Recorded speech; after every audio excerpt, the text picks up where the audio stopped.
Flat right here with Flat Management Group, the manager of the Brass-A-Holics. I'm sitting here with Dwayne Muhammad, percussionist for the Brass-A-Holics Gogo Brass Funk Band.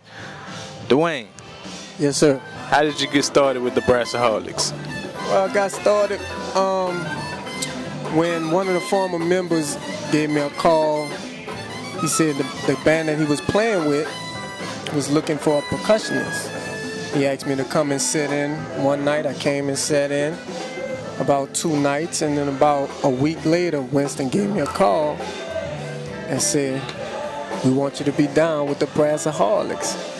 And I said, "Let's do it." And you've been rolling ever since? Ever since, non-stop. Well, tell me one of your most memorable moments so far with the band. Wow. Most memorable moment, I think when we were in D.C.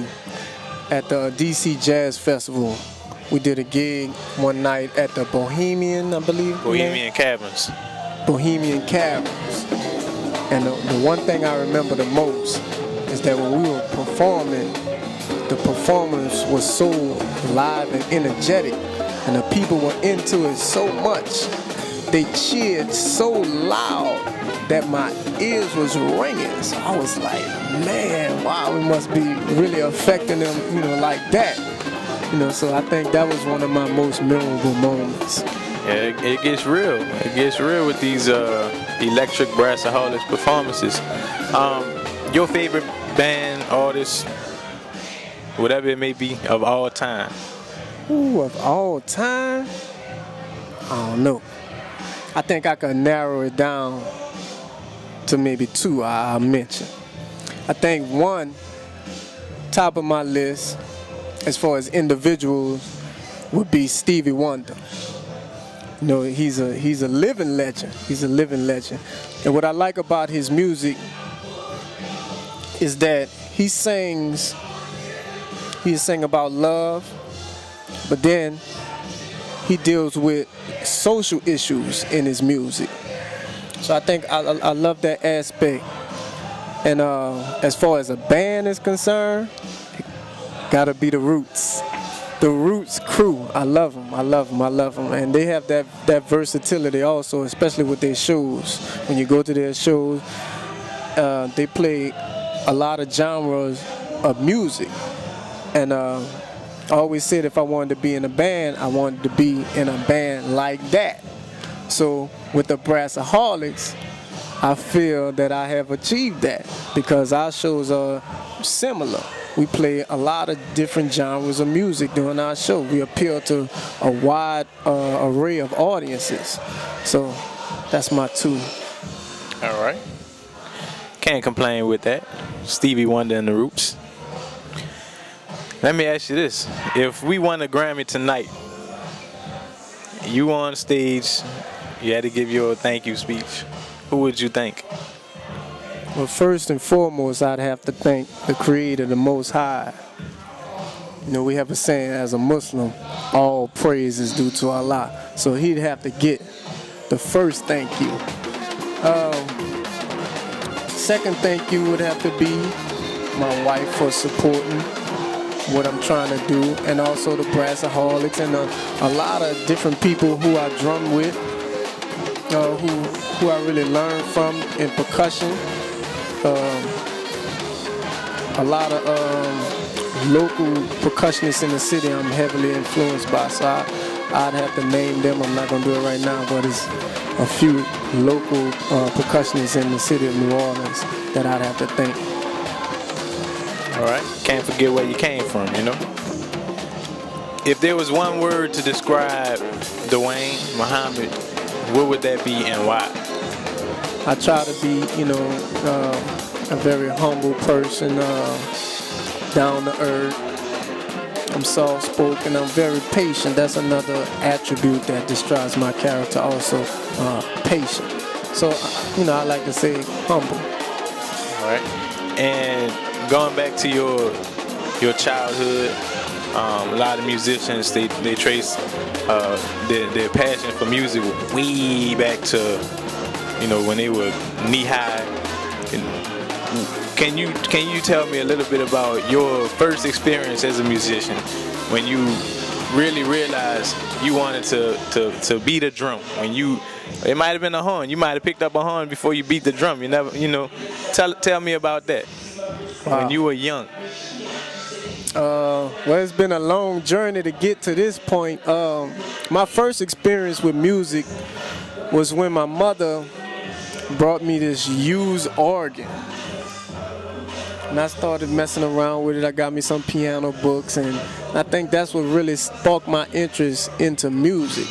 And then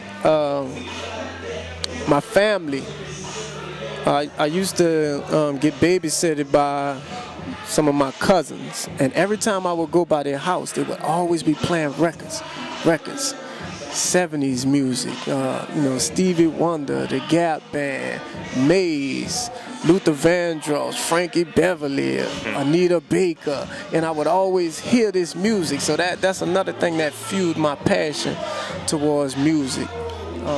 High school, I was in a singing group. I sung in a church choir, and it wasn't until recently, maybe about 5 years ago, when I started taking interest in the percussion, because I started to listen to different genres of music like jazz and the Afro-Latin jazz in particular, and I would hear the percussion in the back, and I was like, wow, I want to get into that. And then I'm a socially and historically conscious person, so I use the drum to identify with my African culture, and that's what really started me into drumming, which was like maybe 5 years ago, right around the time of Katrina. All right, and this is a Gogo brass funk band. We created our own genre of music. Gogo is really important to what you bring to the table. Explain Gogo brass funk, what it means to you, and how you put a spin on New Orleans music through this band. All right, Gogo. Gogo is a style of music that originated in Washington, D.C., and is very percussion heavy. They play a lot of congas, junior congas, rototoms, cowbells, blocks, tambourines, just everything, all this percussion element. That's what I bring to the table in the Brass-A-Holics band. The funk, New Orleans has a different style of funk, which we bring, and we mix that with the Gogo. And then, of course, the brass tradition, the second line bands, we mix all that together to make like what I call a musical gumbo. So we got Gogo, we got the brass, and we got the funk. But then there's other elements too that we add, you know, with the music. There's a little bit of hip hop in it. There's a little bit of soul music. So it's a musical gumbo. Yeah, and if you ever pay attention to Dwayne, he has this bag, and it weighs like 300 pounds that he brings to every gig. I mean, I don't know what he has in that bag, but it's like every instrument you could think of that makes noise. And percussion. You know, he has a lot of energy on stage. Stand up on his chest sometimes. I feel like I'm gonna see him on a handstand on top of his drums one day. I mean, the sky's the limit with Dwayne. I mean, let's end this off with the phrase that pays. My name is Flott, and I am a Brass-A-Holic. My name is Dwayne Muhammad, and I'm a Brass-A-Holic. Feeling that band, what they call it. Word on the street. It's the Brass-A-Holics. This has been your one-on-one with the Brass-A-Holics' very own Dwayne Muhammad.